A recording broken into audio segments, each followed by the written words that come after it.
Let me show in a parable to what extent our nature is enlightened or unenlightened.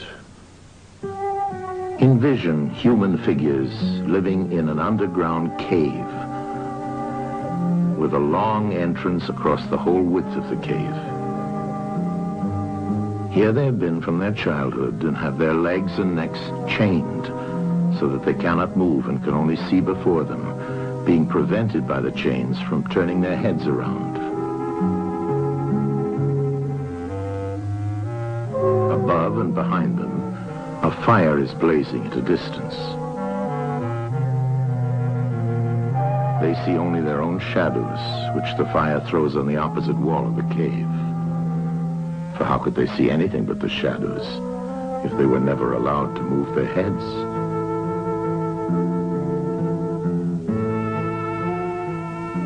Between the fire and the prisoners, there is a raised way and a low wall built along the way like the screen which puppet players have in front of them, over which they show the puppets.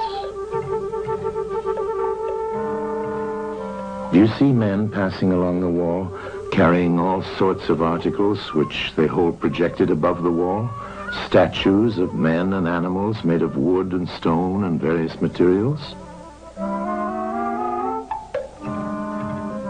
Of the objects which are being carried in like manner, they would only see the shadows. And if they were able to converse with one another, would they not suppose that they were naming what was actually before them?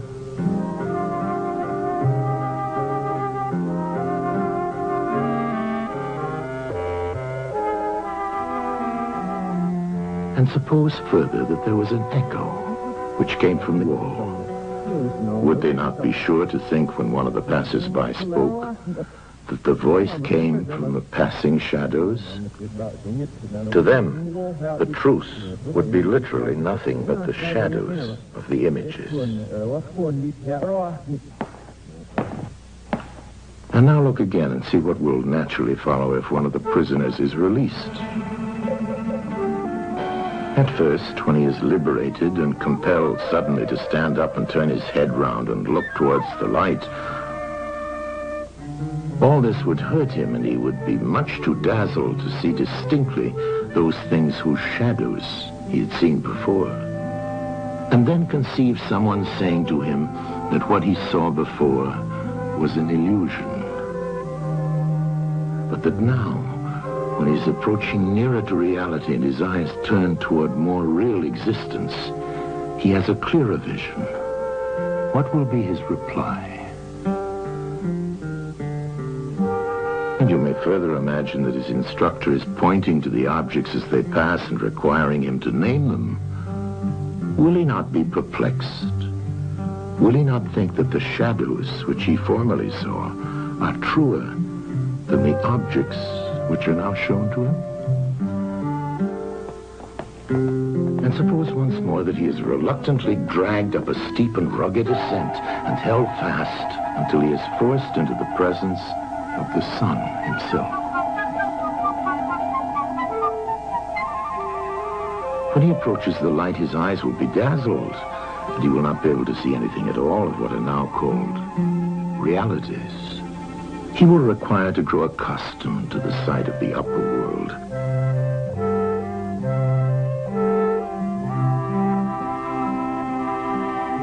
And first he will see the shadows best.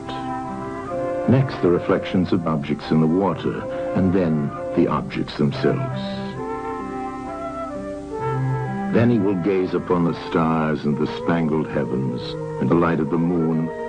He will see the sky and the stars by night. Last of all, he will be able to see the sun, and not mere reflections of it in the water, but he will see the sun in its own proper place and not in another. And he will contemplate the sun as it is. Will he not then proceed to argue that it is the sun who gives the season and the years, and is the guardian of all that is in the visible world, and in a certain way the cause of all things which his fellows had been accustomed to behold? Clearly he would first see the sun, and then reason about it. And when he remembered his old habitation and what was the wisdom of the cave and his fellow prisoners, do you not suppose that he would bless himself for the change and pity them?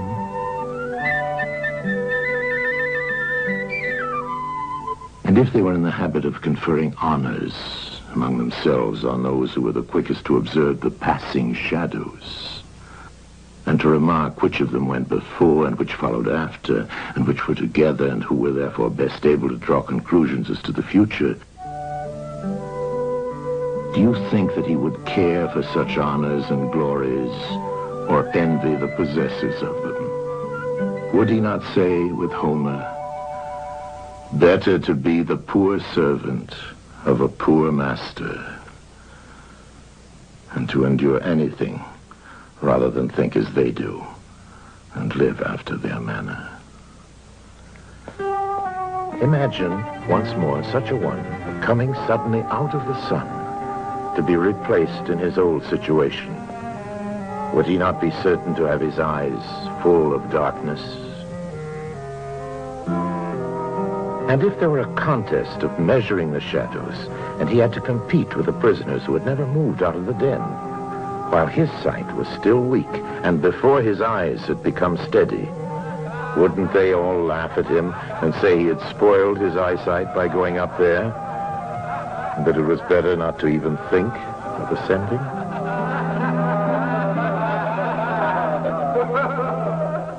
And if anyone tried to release another and lead him up to the light, let them only catch the offender, and they would put him to death.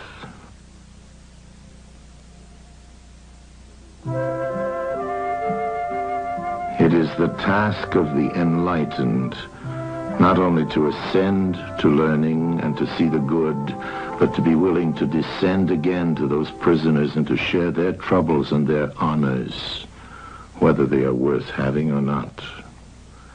And this they must do, even with the prospect of death.